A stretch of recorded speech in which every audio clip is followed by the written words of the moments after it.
Welcome to Spotlink, an entertaining sport talk show that showcases topical Gambian and international sport news.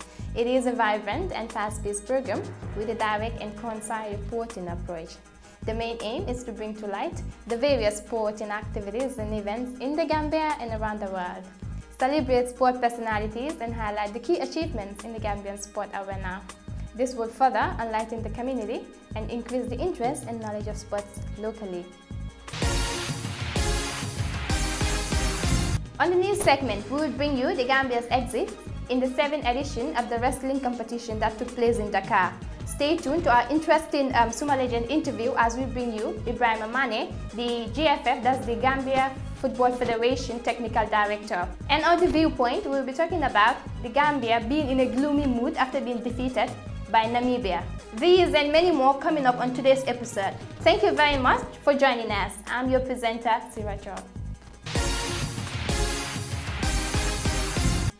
Thank you very much for watching and welcome to the news segment. The Gambia Wrestling National Team has been eliminated from the 7th edition of the ECOWAS Wrestling Championship in Dakar by Niger.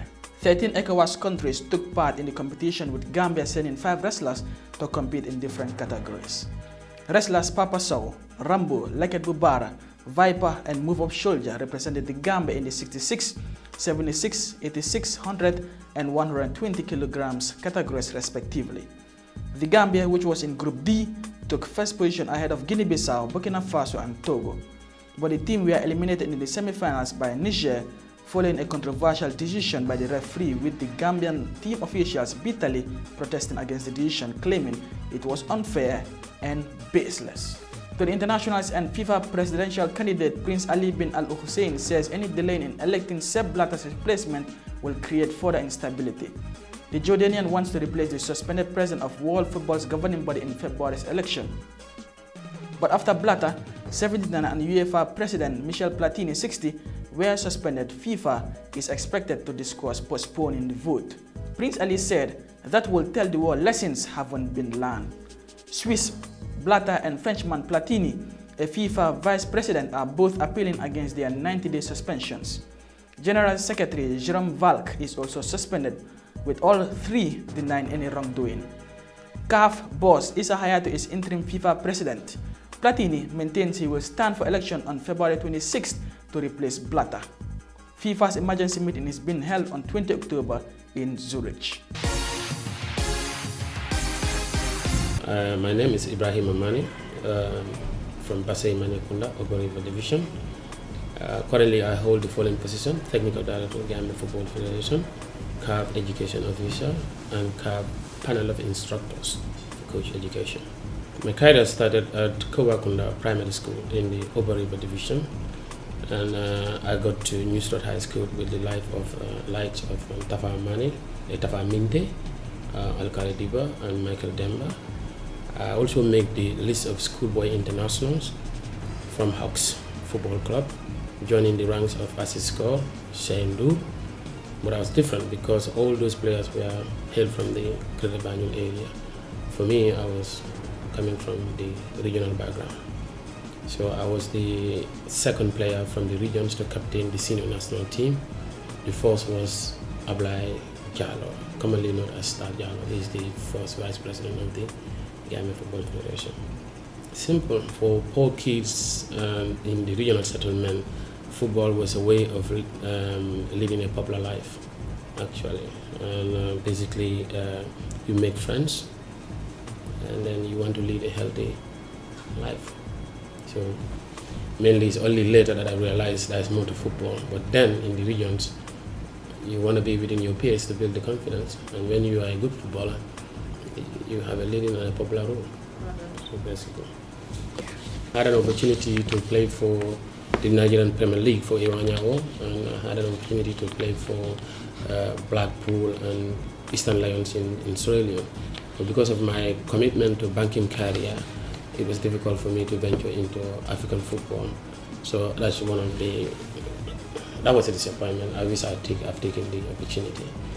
My highest is actually becoming a technical director of the Gambia Football Federation, and also CAF Education Officer and CAF Panel of Coach Instructors. Those are my highest.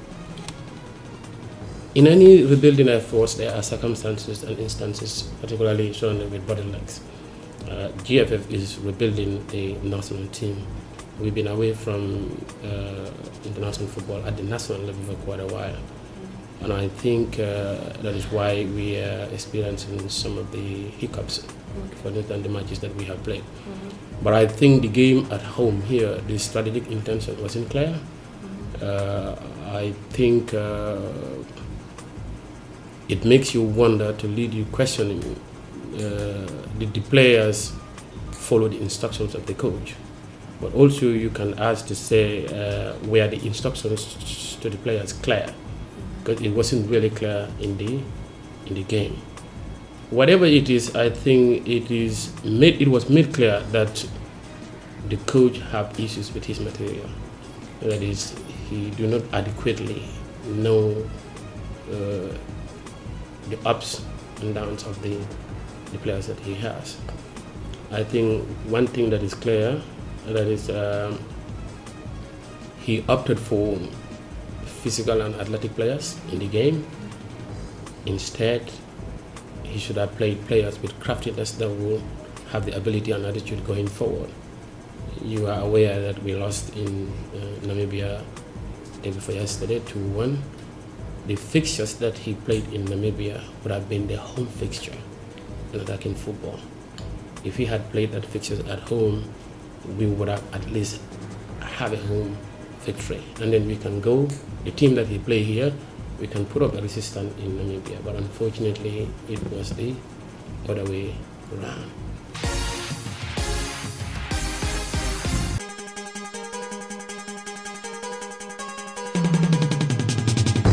Jato Cisse,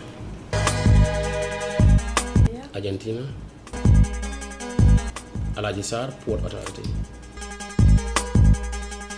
Arsenal, Man United in the 2015 league in Arsenal hybrid. Serve a purpose greater than yourself, self-confident. Cherno Bara Toure. Welcome yet again to another edition of the Viewpoint on Sportslink. Viewpoint is a segment created that is meant to discuss on topical sporting issues and highlights. And as usual, I am your host, Modelamin BI, and I'm flanked today by Ms. Rachel and a guest, a renowned journalist in Momodu Gajaga. Welcome, guys. Thank you very much. Really appreciate it. And our main topic of discussion today will be Gambia's exit in the preliminary round qualifier of the 2018 FIFA World Cup, being beaten 2-1 by Namibia in Windhoek, 3-2 on aggregate overall. And I think the first leg was the crucial decider of that particular encounter, Gajaga. Gambia drawing 1-1 with Namibia at home. What do you think? What do you make out of the performance?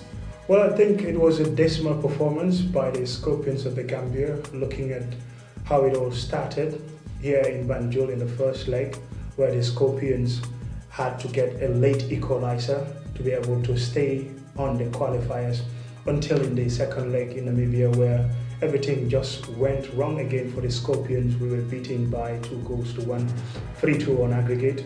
Appalling performance for the Scorpions, and obviously you will realize that the whole issue surrounding the team's preparation was not good enough, and there were some choices made by the coach which really affected the team performance. We will come to all that. Yeah, actually we saw the team be booed off, at halftime, and even, the fans turning out against their own country, supporting another nation. But Sarah, what's your view on the Gambia's elimination? My opinion on the matter to begin with, I think the Gambia, we underrated Namibia simply because we won them back in 2010, right? So basically, this is to show that do not underrate anybody when it comes to football, because the moment you do that, you will be the one, on hold or catch in it. So basically, well, it was a bad performance because we were there and we see how Gambia played, and then the return leg was like worst. So it was. Okay, Gajaga. We've seen in the first leg Gambia drawing 1-0, and though we didn't get to watch the return leg live on TV, but according to reports we got, I think the performance in Windhoek was much more, better than what they showed in in Banjul here. What do you make of the return leg? Well, Scoring, I think, as early as in the 10th minute through Padiba. yes, I think, it all started when the Gambia scored first. I think, yes, they were a little bit lucky to be able to score the first goal. But overall in the game, you would realize from the match commentary that most of the people were following that they didn't perform well. It was like all Namibia with all the fantastic opportunities in the game, and also by looking at even the ball possession and even with the number of corners that the Namibian has, you would realize that they were far better than the Scorpion. And this was expected by any genuine Gambian who looks at football not at a fan point of view, but if you want to properly analyze it into perspective. The Namibians gave a very good account of themselves here in Banjul. I think in the first leg, that's where everything was decided. Even though mathematically Gambia was still in contention, but you will realize that with the performance that the Namibian put up here in Banjul, I think obviously it was not a surprise for the Gambia to be defeated in Windhoek. Okay, and we actually saw that in the first leg, the fans actually turned out against their team and were supporting the Namibians. That actually led to some confusion around inside the stadium, because some fans were actually thinking, what's going on with certain people. But for me, I think they have all the right to support whoever they feel like supporting. Yeah, What do you make out of it? just to come in here, one thing the fans should understand, in football, one person will dominate and the other person will come and dominate. It's not like a one-man team here. So basically, probably they were upset because the football that they expected on that day was not shown, and it was the Namibian side that showed it. This is why they come up with such, expressing how much angry they were towards their boys. This is not the first time a similar thing is happening in football. Exactly. At a professional level.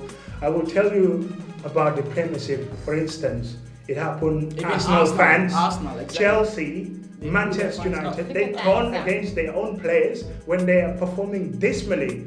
You can't be playing at your own home stadium where you got the support from the fans. Obviously. And obviously, you even have a problem with ball control. Obviously, they get frustrated. And if you are frustrated, sometimes you are forced to do certain things which perhaps maybe is not your intention. But I think the fans have every right to be frustrated. The performance was absolutely disastrous. Finally, Gajaga, let me put you on the spot here. Do you think the Gambia really missed Modo Barrow and possibly Mustafa Kereyo? Most definitely, they're one of the country's best players. Looking at what they're playing at their clubs, Barrow especially, he might not be a regular for the Premier League side, Swansea City. But obviously, when you look at the pedigree that he has shown in the previous matches against South Africa and also Cameroon, he's definitely a big miss in this past game against Namibia in both in Banjul and also in Windhoek. He would have been an added value. Unfortunately, he could not be with the team for obvious reasons. Well, the coach will always say personal reasons, and Modubaro will say something else. But we definitely await for the final reason why Modubaro didn't come to attend that game. Thank you very much, Gajaga, and I'm afraid that's the end of this edition of Viewpoint, and many thanks to our special guest, Mr. Momodu Gajaga, Sirachor, and Ahmed Mulumibia. Let us know what you make of Gambia's exit in the World Cup qualifiers, beating 2-1 away in Windhoek and 3-1 aggregate. Thank you very much. Goodbye. Welcome back, and thank you once again for being with us throughout. Unfortunately, that's all the time we had on this week's episode, but you can join us again next week as we unravel more sport updates. For the repetition of the show, you can check us out on YouTube. Also, don't forget to like our Facebook page, and for those of you who love tweeting, you can tweet us as well. In order to keep the longevity of the show, sponsors are highly welcome by contacting GRTS Marketing.